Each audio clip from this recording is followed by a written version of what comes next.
Hello and welcome back to Shakesyear. We are working on Sir John Oldcastle, and we get to hear from King Henry V today in Act 5, Scene 1, which, oh my goodness, means we need to cover Act 4, Scene 4 before we can get to today.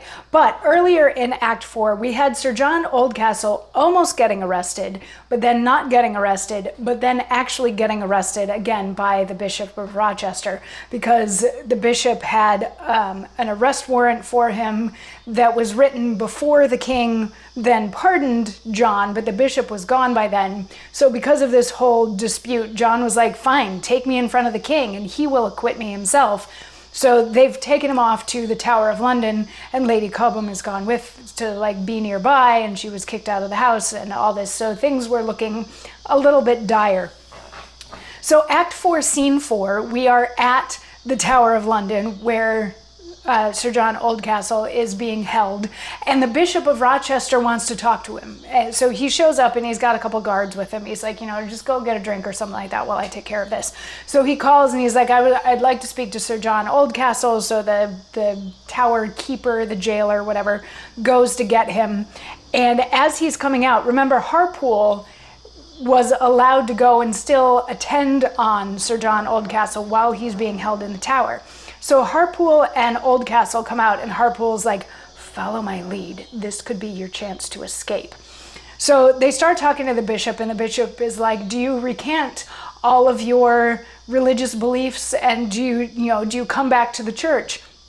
And Sir John is like, I do feel bad about some things, but definitely not my religious beliefs. And then they sort of jump on him and they carry the bishop inside, they tie him up, they take his bishop's robes, and Sir John Oldcastle puts them on.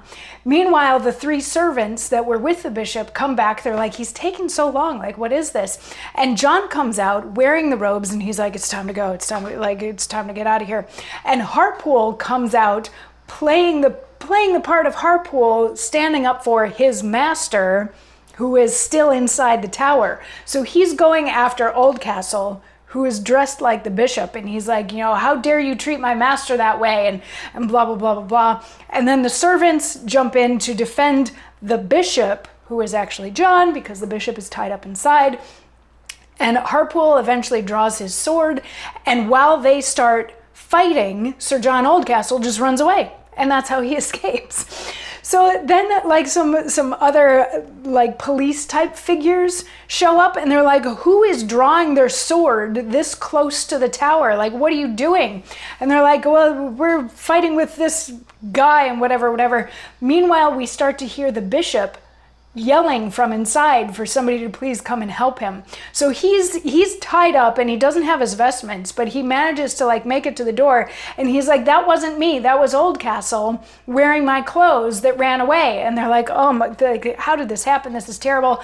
And while they're trying to figure out how they all got duped, Harpool runs away too. And that's basically Act 4, Scene 4. So very brief stay in the tower for Sir John Oldcastle. He has now escaped, but he is now technically a fugitive. So that could be an important thing later. So anyway, now we're in Act 5, Scene 1, and we are near Cobham's house again. And we have Scroop and Cambridge and Grey sitting in the house, and we have King Henry and Suffolk standing right outside the door listening to them talk. And the three of them, as they're talking, are talking about how they are going to kill the king, who's standing right outside of the door. They don't know that he's out there, but they're talking about how do we do it. And they're like, well, do we poison him?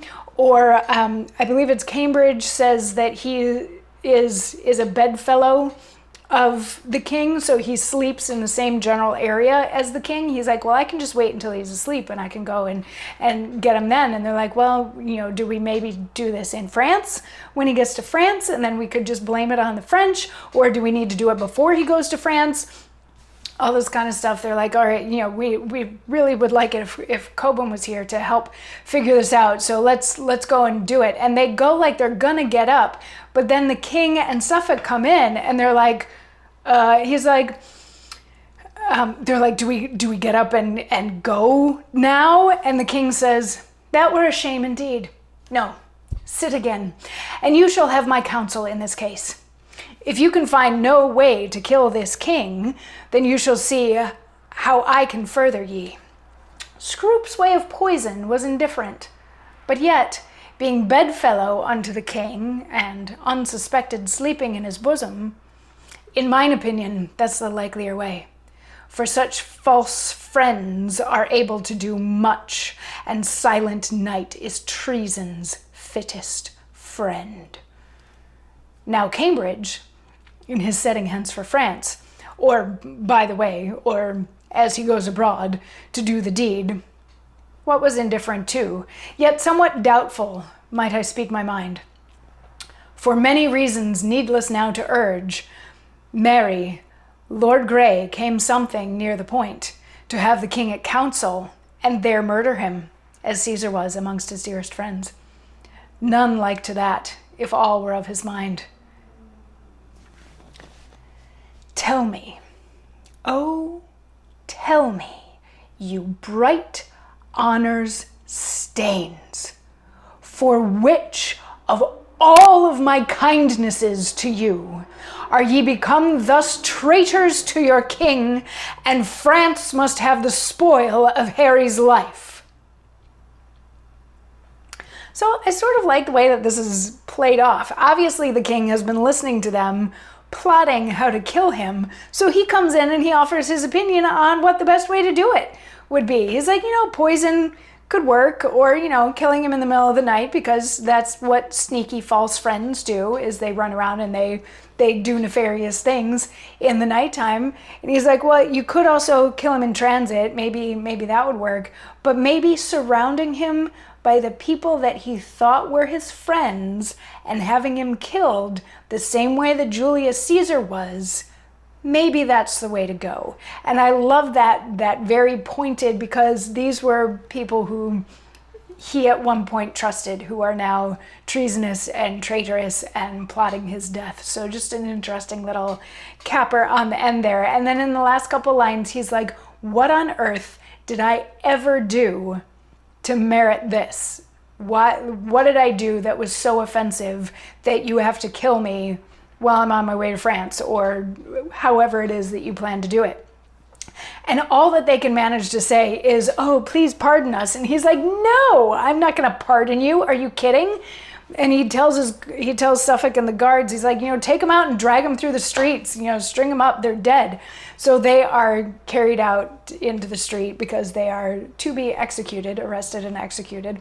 And the last little tidbit that King Henry says before the scene is over, he's like, thank goodness for Sir John Oldcastle, who is the most loyal subject that a king has ever had. Thank goodness that he gave me a heads up that this was going to happen. And that's the end of Act 5, Scene 1. So, Sir John is now a fugitive, but the king is very much in his debt. So, how do we think this whole thing is going to play out? Granted, we are in Act 5, but there's a lot of scenes in Act 5, so we've got a little ways to go before we get it all sorted and tied up with a bow on it. But come on back tomorrow for more, and we'll see exactly how all of that works. Mwah.